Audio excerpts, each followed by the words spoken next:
Just look at them. They are absolutely amazing. They're so cool.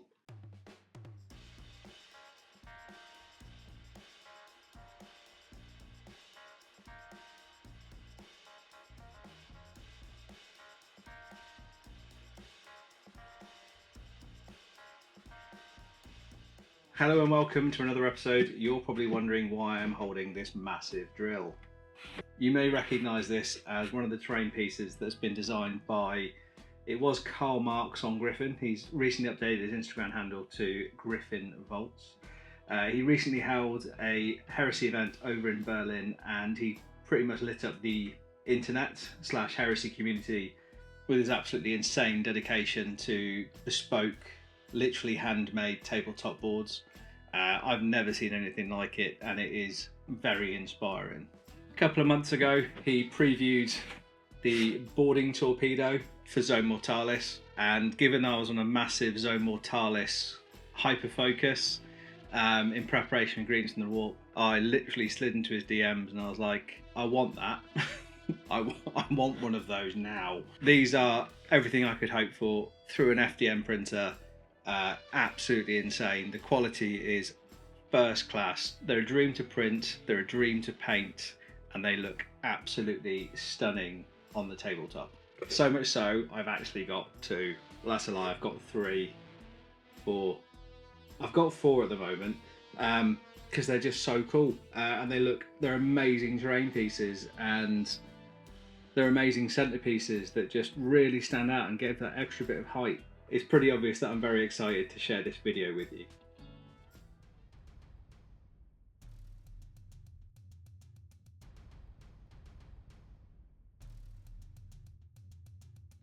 When it comes to the actual printing process, I've got a Bambu P1S, and this is essentially printed in 3 separate parts.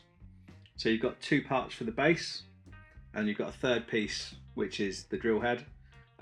They print an absolute dream. If you just follow the settings that come with the file, you'll just be able to literally plug and play. It is that simple.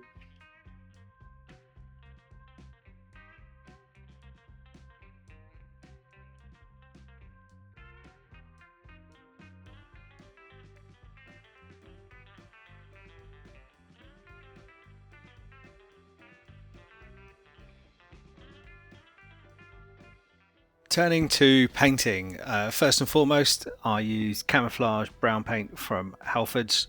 It sticks really well to FDM printed files.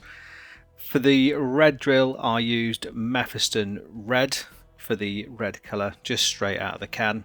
However, for the Imperial Fist theme one, we're going to paint this together now. I used Sunset Yellow from Colourforge over a white zenithal.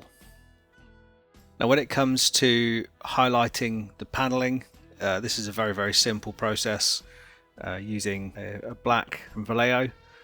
I think it's really important to emphasize the base of the model just to give it a bit of differentiation so it blends a bit more seamlessly onto the tabletop. In my instance it would be for Zone Mortalis. However, the same principle applies to frontline gaming. You don't have to be too careful when it comes to highlighting the panelling. I find after 2 or 3 passes with the airbrush that there's usually enough forgiveness. But it doesn't help to perhaps practice on a spare bit of paper just to get your eye in. I'll be honest, it's a curved shape, so it's quite difficult. But once you give it a couple of passes and kind of start building up the colours, it's actually quite a forgiving model to paint.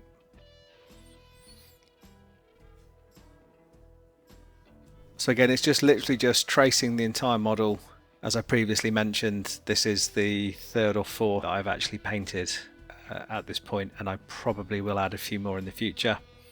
Where you've got these rivets towards the top, again, you want to shade those just so it blends a bit more seamlessly into the drill head.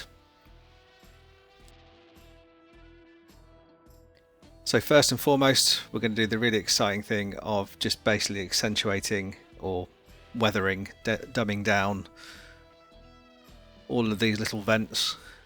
I didn't count them, but there were many.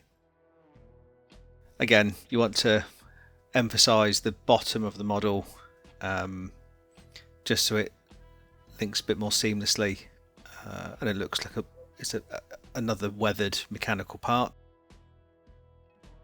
So around the melter guns, again, you just want to kind of accentuate each of them. Now the ones that Mortiz has painted himself, he's actually gone and hand painted all of the tips. You can absolutely do that. Add more weathering, add weathering powders, add oils and whatnot. You can absolutely do that. However, for this tutorial, I'm just covering the basics of just getting the basic weathering scheme nailed, so you can get it painted up to a good standard and get it on the tabletop.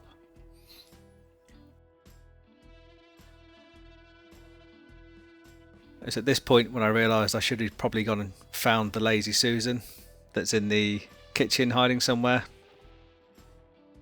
Just get some good coverage, not forgetting the tip of the model.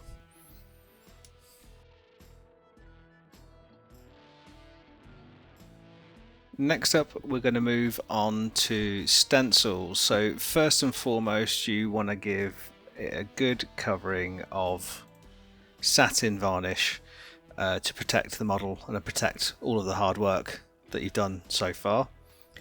Because this is going to represent the Imperial Fists, I found some stencils and I'm just masking out how I'm going to do the 7 symbol. Don't worry, I'm not going to leave it as 6th Legion, just in case I accidentally triggered anybody. Top tip for masking tape is that when you peel it off the roll, stick it to your t-shirt first, and that'll take a lot of the adhesiveness off of the tape, off the masking tape. So when you do apply it to the model, and notwithstanding the satin finish, it's less abrasive. It's less likely to pull off any paint, particularly if the paint itself hasn't adhered to the model for whatever reason. This is something that saved me many times over the years, especially dealing with old Forge World resin from the late 2000s and early 2010s. So again, another top tip is just using something just to press the edge of the stencils down, particularly because this is a curved model, stops the spray from getting underneath. And the second tip, as you can see here, is to make sure you use some form of guide to get a straight, consistent finish. And here we have the finish articles side by side.